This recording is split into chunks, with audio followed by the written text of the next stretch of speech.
Now I call upon Shri Pradeep Singh Mehta ji to give his views on the subject and enlighten us. Please give him a big round of applause.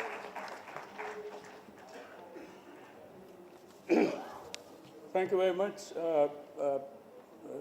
Very grateful to India Policy Foundation and the Forum of Federations for having invited me here. Please pardon me, I've got a bad throat, and I hope I would be audible to the extent possible. As the chair has pointed out, my paper has also been circulated. It's actually not my paper. It's a paper which has been derived at after several rounds of consultations, both through e-groups as well as through roundtables. And so a lot of thought has gone into it, and a lot of what I was going to say has already been said by speakers in the opening session, the first session, and this session as well. So what I will try to do is not be repetitive, but to point out certain nuances of what has already been said. Dr. Jadhav spoke about a very clear structure. I'm not going to get down into nuts and bolts of what the structure would be. But the first thing what I would like to note is that we have entered a new era in India. And to add a very famous dictum by a noted Austrian economist, creative destruction. And this is what I would like to speak about is our dynamic Prime Minister has decided to scrap this commission and to create a new one, unlike what was said earlier by a floor intervener that in 91 when we adopted reforms, the Director General of Technology and Development was wound up because it was no longer necessary. It was a licensing body. But the fact is that from the morning itself, I mean, all speakers have spoken on the fact that we require a central body which can do at the least perspective planning. It is very important, and also scenario building. Let's not throw the baby out with the bathwater. Even the last planning commission had done a lot of work in this direction. Dr. Jadhav, you forgot to mention. Even the 12th plan formulation was done through a very wide consultation. First time ever in the planning process. Mr. Surendra, to answer your point, the kind of consultation went out, they received about 20,000 inputs from all over the country, from deep down villages in Kerala up to even Himachal and Jammu and Kashmir. And that was an excellent process which was adopted.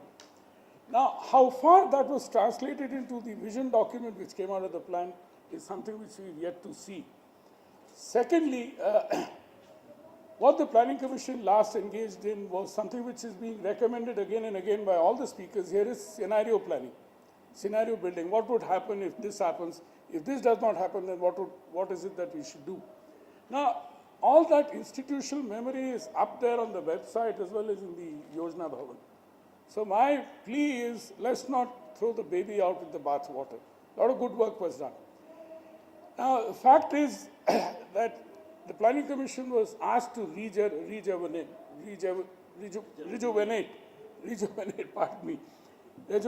and resurrect itself, but it never happened because of this. The biggest problem, if you look at the problem of the baggage which the Planning Commission had, and which has created a lot of, I would say, antagonism, was its financial allocation duties. Literally, I mean, even Narendra Modi has said this, I had to go with my begging bowl before the Yojana Bhavan and to listen to unelected representatives. Now, this is not as when he was the Chief Minister of Gujarat. Rajiv Gandhi, the late Prime Minister, even called it a bunch of jokers. Kamal Nath said these are armchair advisors. So even those who were in the government had often found Planning Commission very difficult to deal with. Mr. T.S.R. Subramaniam, who's not here at this moment, in his autobiography, wrote about how a particular joint secretary in the finance ministry held up huge amount of reforms. He's that same fellow who has created a bad name for the Planning Commission. When Kamal Nath, the then road minister, said these are armchair advisors, and I may take the name, it is Gajendra Haldia. The amount of antagonism which he's created, because for everything possible he used to find a negative opinion. And that is something which a very large number of ministries, whether power ministry or road ministry or whatever it is, they found out. So this is the kind of baggage that we have dealt, we've come with, and therefore the kind of antagonism which exists against the Planning Commission. And the dire necessity, as I said, the recognition by the Prime Minister that we need a new body is of a very widely held opinion in the country, there is no doubt about it. Second point, and this is something which I found missing from the morning chairman. This is a very tragic thing, but our constitution provides for district planning committees. But nobody has spoken about it. Mr. Surendran, you spoke about it. You didn't mention that the constitution provides for district planning committees, but they are dysfunctional. They are there either naam ke vaste in some places, if at all, but they just don't function at all. So our sort of fathers of our constitution had this in mind, that planning has to start from the grassroots. And this is the other thing which I wanted to point out to you, is that that whole structure has to be, revived. We spoke about the Interstate Council, Govind Rao spoke about it. It's another constitutional body which can be empowered to carry out all of these functions. But our suggestion is to follow a bit of what China has done, is they scrapped their planning process and they scrapped 2 or 3 other commissions and established a National Development and Reform Commission. The word planning was not used in the body, but that still does all the planning work in China itself. And that is what our suggestion is. It should be represented by the kind of membership should be inclusive of chief ministers of states, which can be done on a rotational basis, which is being done in many cases.